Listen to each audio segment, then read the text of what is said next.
Hello hello friends, welcome back to my new blog. कैसे हो आप सभी लोग? आई होप कि आप सब लोग बहुत अच्छे होंगे। मैं भी अच्छी हूँ। एक और नए ब्लॉग में आप सभी का वेलकम है। आज मैं कोई ब्लॉग नहीं बना रही हूँ।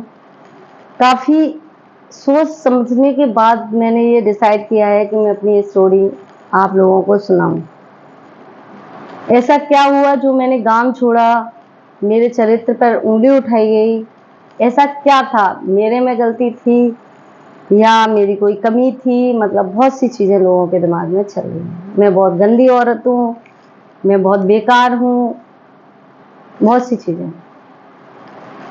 आज मैं आप लोगों को अपनी वो स्टोरी सुनाऊंगी जहाँ एक लड़की की शादी होने के बाद वो एक कफन में लिपट के एक मुट्ठी राख हो जाती है और उसकी जिंदगी एक राज बन के रह जाती है चार दीवारियों के अंदर। कुछ को लोग कहते हैं कि मतलब वो खुद मर गई क्योंकि उसकी ये जिद थी, उसकी वो जिद थी। आपने बहुत सी ऐसी न्यूज़ें देखी होंगी, बहुत सी कहानियां पढ़ी होंगी आपने, तो वो रियल लाइफ से ही जुड़ी होती हैं।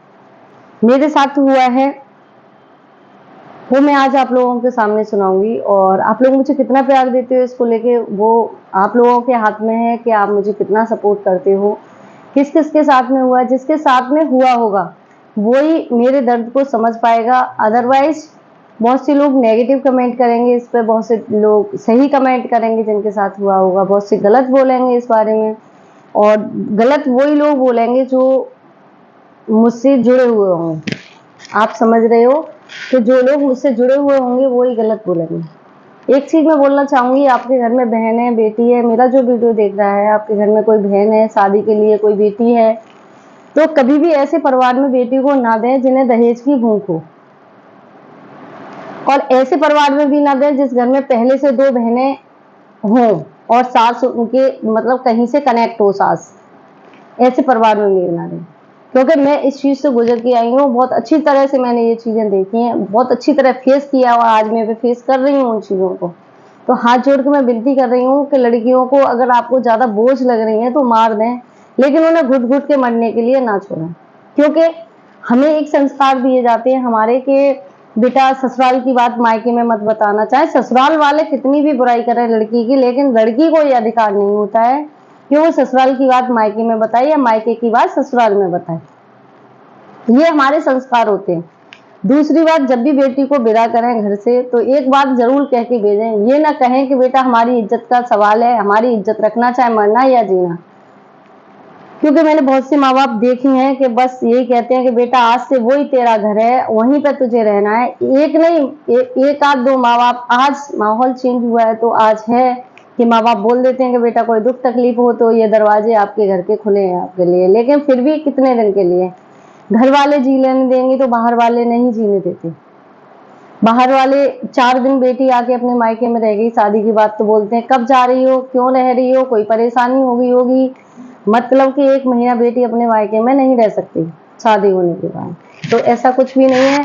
बहुत सी दिक्कतें होती हैं बेटियों को भाई, बहुत सी प्रॉब्लमें होती हैं, तो वो अपने मायके में नहीं जाएंगी तो कहाँ जाएंगी?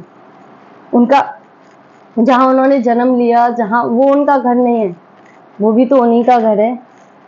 तो वो जा सकती हैं, रह सकती हैं। तो मैं उन माँ बाप से एक ही रिक्वेस्ट करूंगी कि अपनी बच्चियों से ये कभी मत कहना कि बेटा हमारी इज्जत का सवाल है, अपने सास ससुर की सेवा करना फर्ज होता है सबका। लेकिन वो बच्ची जो जा रही है उसको नहीं पता है कि उसके सास ससुर कैसे हैं, वहाँ का माहौल कैसा है, मतलब उसके सामने कितनी कंडीशनें रखी जाएंगी। उससे बस एक ही बात बोलो, बेटा जो भी है सही से करना, हाथ जोड़ के मैं कह रही हूँ। और दूसरी बात, ऐसे घर में कभी बेटी मत डालना जो बेटा कमा रहा हो और पूरा घर वालों को दे रहा हो और उसके दो चार जो भाई हो वो सब बैठ के खा रहे हो और वो उनकी फैमिली को चला रहा हो। क्योंकि उसके बाद क्या होता है कि जो बेटी चाहती है, अब जब लड़के की शादी हो गई वो पहले से पूरा खर्चा दे रहा है उन लोगों को, और उसके बाद वो शादी के बाद कम करेगा क्योंकि उसकी भी फैमिली हो गई, तो थोड़ा बहुत वो कम करेगा उन चीजों को।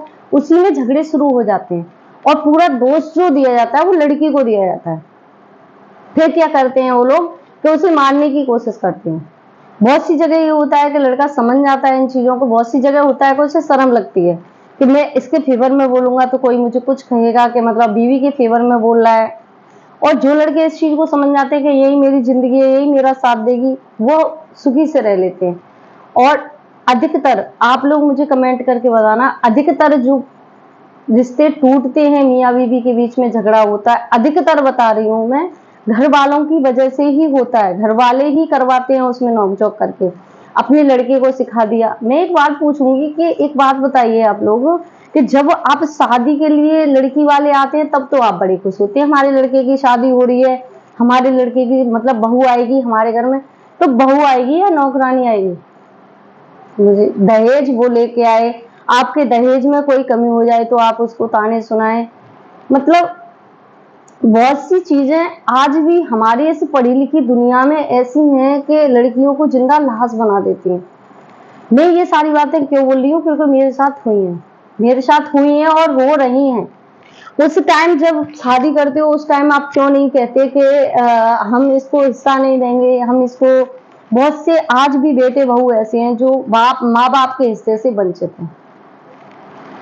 वो नहीं चाहते कि हम, अरे जब तुम पैदा किया, वो क्या कर रहे हैं वो उनका फर्ज है, आप क्या कर रहे हो? आप भगवान को क्या जवाब दोगे कि आपके इतने बेटे थे, आप क्या करके आए हो? आप क्या जवाब दोगे? हर वक्त बहू गलत नहीं होती है, हर समय बहू गलत नहीं होती है, सास भी गलत होती हैं। आज हम बहू हैं, कल हम भी सास बनेंगे, हमारे भी दो बहुएं आएंगी घर में, हम भी अगर उनके साथ गलत व्यवहार करेंगे तो हमें भी सुननी पड़ेंगी, हमें हमारे साथ भी बहुत बुरा होगा। फिर हम कहें कि हमारी बहू गलत है, नहीं भाई, ताली कभी एक हाथ से नहीं बजती, दोनों हाथों से बजती है। कुछ ना कुछ गलतियां आपकी भी होंगी जब बहू की। आप लोग सोच रहे हो मैं सारी बातें क्यों कर रही हूँ, तो मैं आज आप लोगों को ये बताऊंगी कि मतलब मेरे साथ ऐसा क्यों हुआ, मुझे घर से क्यों निकाला गया। ये पहली बार हुआ था या मतलब मैं पहले भी घर छोड़ के गई थी, लेकिन फिर मैं लौट के आई, क्यों लौट के आई, किस कंडीशन में लौट के आई, ये सारी चार दीवारियों की बात है। मैंने आज तक अपने माँ बाप को भी नहीं बताई ये बातें, कभी मैं अपने मायके में शेयर नहीं करती, लेकिन जब बात ज्यादा बढ़ गई है तब मैंने थोड़ी बहुत शेयर की है, वरना मैं कभी नहीं करती थी शेयर, क्योंकि मुझे पता था कि मेरी जो लाइफ है वो यही है।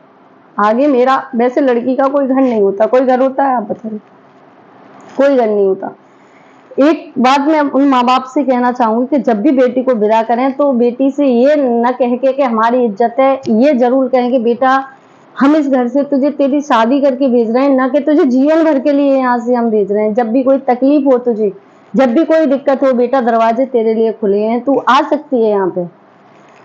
क्योंकि बेटियां जब आती हैं ना तो एक रिश्तेदार बन जाती हैं। वो मोहल्ले वाले पूछने लगेंगे बेटा कब जा रही है, मम्मी जब कहती है, माँ कहती है जब कि बेटा तेरा ये सामान न रह जाए, वो सामान न रह जाए, तो इतना दर्द होता है, इतना दर्द होता है बहुत ज्यादा।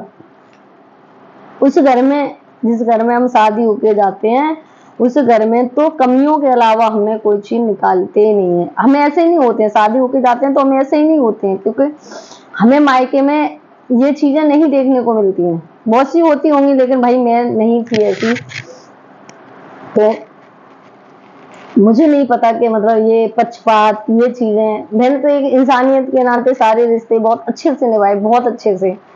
तो मैं वो सारी चीजें आप लोगों के साथ आज मैं शेयर करूंगी। जब मेरी शादी हुई थी, बहुत से लोगों को है कि मैंने लव मैरिज की, आज जब देने का नंबर आया तो मैंने लव मैरिज की और मैं भाग के आई, मतलब दोनों की सेटिंग चल रही थी। बहुत से सवाल पैदा हो रहे हैं मेरी शादी को लेके, और मतलब बहुत सी चीजें हैं जो मतलब मेरे अंदर चुभ रही हैं, चुभ नहीं, ये समझ लो घायल कर रही हैं। कोई नहीं चाहता कि जो जख्म हुए और उन पे पापड़ी पड़ गई उसको उपाटने में कितना दर्द होता है, ये आप लोग भी जानते हैं। मेरे जो जख्म इन लोगों ने किए, मैं कभी नहीं चाह रही थी कि मैं किसी के सामने बताऊं या किसी को भी इन चीजों को अपनी, मैंने हमेशा यही चीज सीखी है कि ये जो रिश्तों का धागा होता है, अगर ये टूट गया और इसमें गांठ पड़ गई तो वो गांठ कभी जुड़ती नहीं है, गांठ गांठ ही रहेगी। समझ रहे हो आप लोग? फिर भी मैंने जोड़ने की कोशिश की, मेरे साथ शुरू से, जिस दिन से मैं इस घर में आई, मतलब अपनी ससुराल में आई, उस दिन से आज तक मेरे साथ यही होता चला आ रहा है। लेकिन एक तरफ से न तो मेरे पास इतना टाइम है कि मैं किसी के घर जाके बताऊं किसी चीजों को, न मेरे पास इतना दिमाग है, न मैंने इतना घी खाया कि मैं किसी से मूड मार पाऊं। हकीकत बात तो ये है, उसी का इन लोगों ने फायदा उठाया है, क्योंकि लड़का उनके फेवर में था भाई। मैं पराई, मार दो, कुछ भी कर लो, कह देना उनकी बेटी मर गई, हम क्या करें। यही होता है लड़कियों के साथ में। आप लोग देख रहे हो, शादी होके गई, महीना 15 दिन बाद लड़कियां मर रही हैं, खत्म हो रही हैं। क्यों हो रही हैं? वो खत्म नहीं हो रही है खुद से। हर लड़की का एक सपना होता है कि हमारी शादी होगी, हमें ससुराल मिलेगा, हमें सास मिलेगी, हमारा पति होगा। बहुत से सपने होते हैं, बहुत से सपने, लेके संजो के वो अपने मायके से जाती है बहुत सी चीजों को। फिर जब उसके साथ ऐसा होता है ना, तो वो न तो कहते हैं ना, बिन पानी मछली हो जाती है वो। जैसे मछली बिना पानी के फड़फड़ाती है ना, ऐसे ही फड़फड़ाती है ना। तो वो मायके में कुछ कह पाती है, क्योंकि मायके वाले बहुत से ऐसे होते हैं भाई, इन चीजों के लिए सक्षम होते हैं, शादी करते हैं। बहुत से बाप ऐसे होते हैं, कर्जा लेके अपनी बेटी की शादी करते हैं, मेरी बेटी दुखी न रहे। इन चीजों को बेटी देख के कभी नहीं चाहती है कि मैं अपनी जो मुझे तकलीफ है, मैं ससुराल में से मायके में कहूँ, अपने माँ बाप से कहूँ। वो यही सोच लेती है कि मेरी किस्मत है, इसलिए मैं ये सब चीजें झेल रही हूँ। आज चलो मैं बताती हूँ अपनी स्टोरी कि मेरे साथ क्या हुआ था। ये सारी बातें मैं क्यों कर रही हूँ, शुरू से बताऊंगी मैं आप लोगों को, तो सुनिए और बताना कि मैं गलत कहाँ थी। हो सकता है इसके 8-10 पार्ट हो जाएं।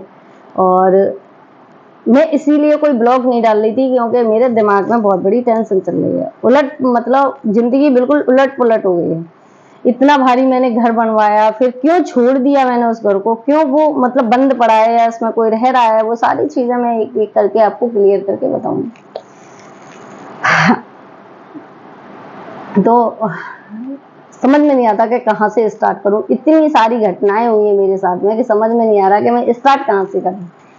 तो मैं स्टार्ट करती हूँ वहां से जहां से मेरी शादी फाइनल हुई। जब मेरी शादी फाइनल हुई तो मुझे नहीं पता था कि शादी मेरी फाइनल हुई है, मुझे कुछ भी नहीं पता था। गांव में अक्सर ये होता है कि बेटियों को नहीं बताई जाती हैं बातें। अब तो खैर सब चीज क्लियर हो रही हैं, मेरे टाइम पे भी हो रही थी, लेकिन मेरे घर में बहुत सी परेशानियां थी उस टाइम पे, तो इसलिए पापा ने शादी फाइनल की मेरी। शादी उस टाइम मेरी करीबन 11 या 11.5 लाख पे पहुंची होगी। तो शादी मेरी 11.5 लाख पे पहुंची होगी। मेरे पापा ने कहाँ से करके दिया इन लोगों को, इनको कुछ मतलब नहीं है इस चीज से। इन चीजों से कोई मतलब नहीं है, इन्हें मतलब है कि हमें पैसा मिल जाए, बस हम उसको रख लें सहेज के।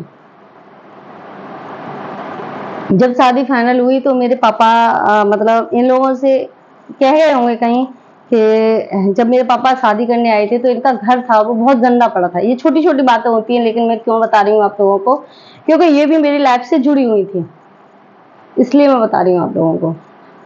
तो मतलब इनका घर इतना गंदा पड़ा था जिसका कोई जवाब नहीं है, और इनके यहाँ गैस वगैरह कुछ भी नहीं थी उस टाइम पे, गैस नहीं थी इनके यहाँ।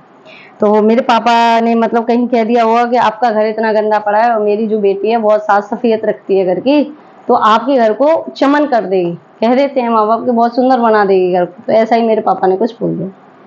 इन्होंने वो चीजें गांठ बांध ली। मतलब मैं मशीन तो नहीं थी, एक बच्ची थी, एक औरत थी। चलो शादी होके औरत हो जाती, हो गई। उस टाइम तो मैंने एक लड़की है, सभी करते हैं, मैं पढ़ रही थी उस टाइम पे जब मेरी शादी हुई। मैं बीए फाइनल हुई थी उस टाइम पे, बीए फाइनल थी जब मेरी शादी हुई थी। तो मेरे पापा ने ये तो इन लोगों ने गांठ बांध ली कि मतलब उन्होंने कहा कि साफ सफाई रखेगी घर की, ठीक है। लेकिन एक बात तो और नहीं सुनी। जब मेरे पापा ने कहा कि मेरी बच्ची पढ़ना चाहती है, तो इन लोगों ने क्या कहा कि हाँ हम पढ़ाएंगे, और जितना वो पढ़ना चाहेंगी हम पढ़ाएंगे।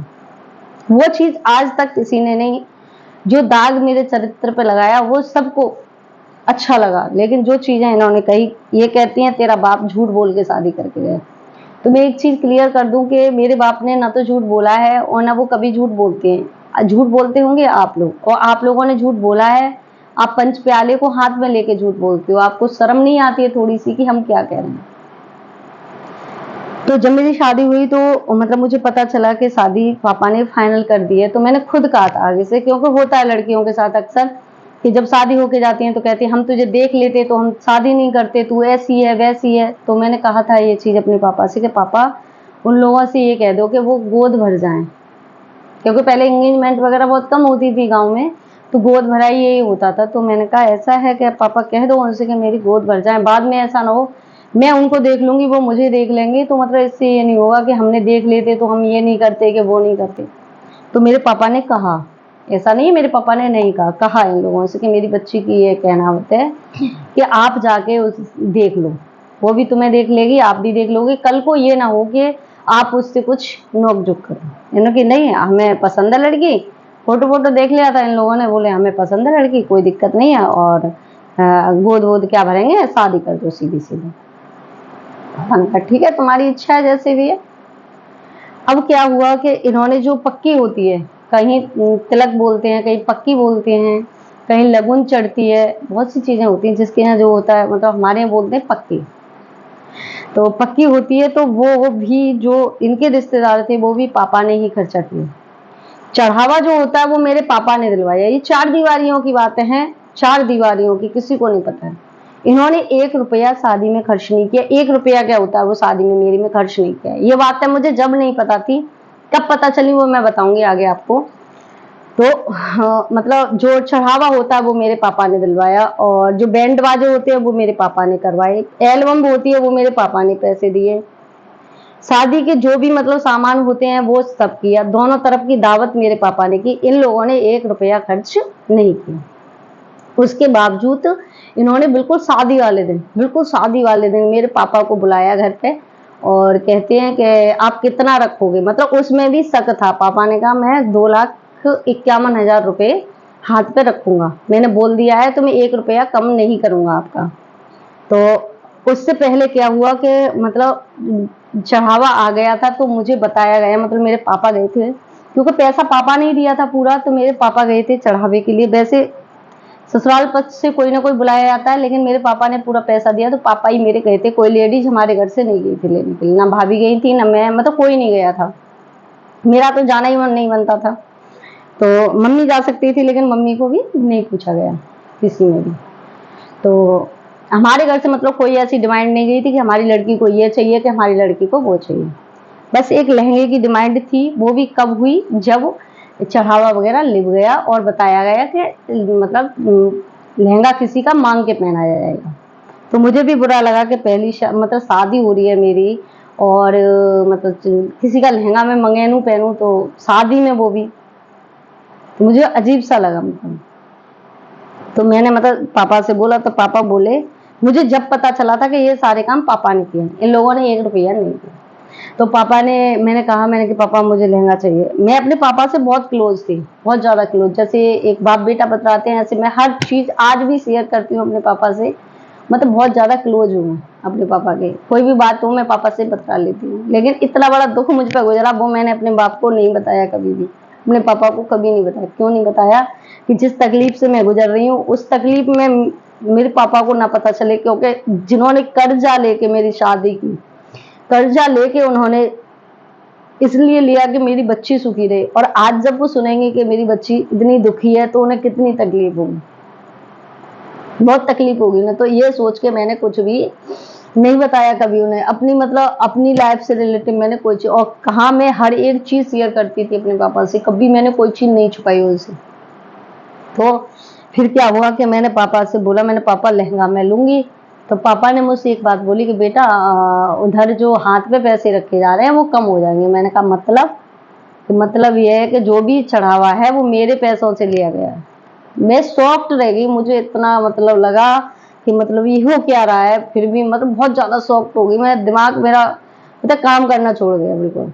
मैंने कहा यार शादी क्या हो रही है, मतलब ये लोग अभी से ऐसे कर रहे हैं, आगे मेरे साथ क्या करेंगे। लेकिन फिर भी मैं कुछ नहीं बोल पाई, मुझसे फिर भी नहीं बोल पाई, क्योंकि पापा की खुशी का सवाल था, वो चाह रहे थे कि मेरी बच्ची की शादी हो जाए।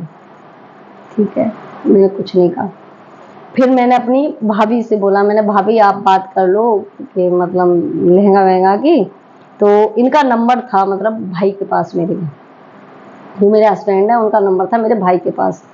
तो मेरे भाई से नंबर लेके मैंने भाभी से बोला, भाभी ने बात नहीं की। घर का एक फोन था मेरे पास कीपैड उस टाइम पे, तो मैंने उसी से बात, मतलब मैंने भाभी बन के बात की, अपनी भाभी बन के इनसे बात की। इनको नहीं पता था कि मैं थी, कभी हमने शादी से पहले बात नहीं की, ना शादी से पहले हमने कभी देखा किसी को भी।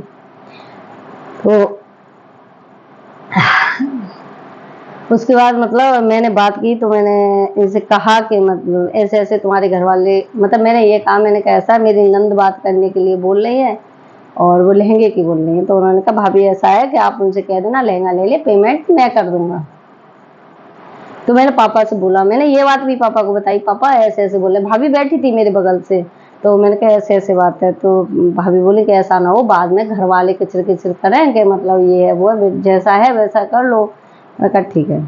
तो मैंने मतलब कोई थी मेरे रिलेटिव, उनका लहंगा पहना था मैंने शादी में, वो भी मांग के। आप सोच सकते हो कि इन लोगों पे इतना नहीं बन पाया कि एक लहंगा दिलवा देते मुझे। जो इंसान तहसील में जॉब कर रहा है उसकी इतनी वैल्यू नहीं थी घर में कि वो एक लहंगा मुझे दिलवा देता। जो लोग कह रहे हैं कि मैंने भाग के शादी की, लव मैरिज की, ये चीजें मैं क्लियर कर रही हूँ आज। अगर मैं भाग के शादी करती तो मेरे बाप 11-11.5 लाख रुपए नहीं देता शादी में। अगर मैं भाग के शादी करती तो समझ में आई, कौन सा बाप पागल होगा या कौन सी बेटी पागल होगी कि अपने बाप को कर्जे में डुबा के और भाग के शादी करेगी फिर भी दहेज दिलवाएगी। कौन सी बेटी होगी, मुझे कमेंट में आप बताना। उसके बाद क्या हुआ कि शादी हो गई, जैसे भी हुई शादी हो। उसके बाद जब हमारे यहाँ एक रिवाज होती है, जब बहू देरी पे आती है तो सास उसका मुंह देखती है। एक आटे का गुना बनाया जाता है, मतलब गुना टाइप का सा, जिनके यहाँ बनता हुआ वो लोग जानते होंगे। उसमें सोने की कोई चीज रख के और बहू का मुंह देखा जाता है, फिर वो चीज पहना दी जाती है बहू को। तो मेरी सास ने मुंह नहीं देखा था मेरा। कुछ कमी रह गई होगी भाई, क्योंकि दहेज में कोई कमी रह गई होगी, क्योंकि मैं तो लड़ने नहीं आई थी वहां से। कहते हैं कि बहू लड़ती हैं, बहुएं गंदी होती हैं, तो मैं उस चीज को बता रही हूँ आपको कि मैं वहां से लड़ने नहीं आई थी।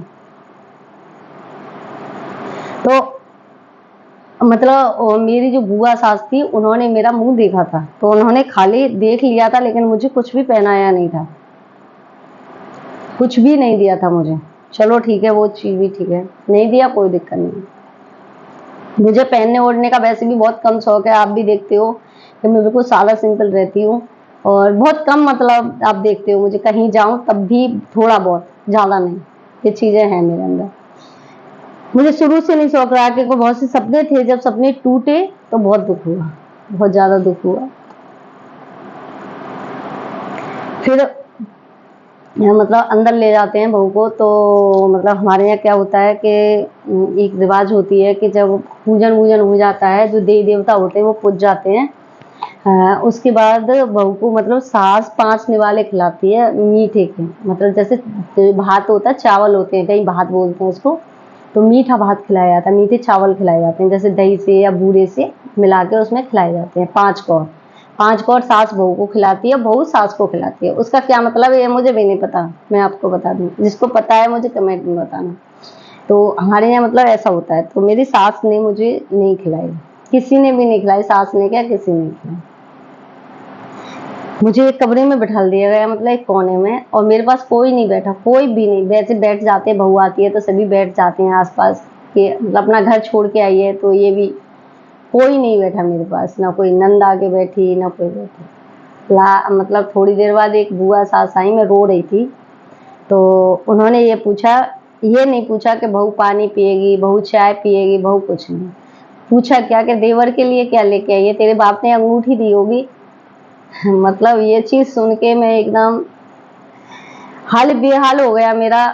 ये 4 दीवारियों के अंदर की बात थी, मैं कभी नहीं बताती, मुझे कोई मतलब नहीं था, लेकिन मैं इसलिए बता रही हूँ कि कल मुझे भाई दबी कुछ हो गया, कोई मेरे साथ कोई दुर्घटना हो गई, मेरे बच्चे देख पाएंगे इन चीजों को कि मेरी माँ ने कितना स्ट्रगल किया था।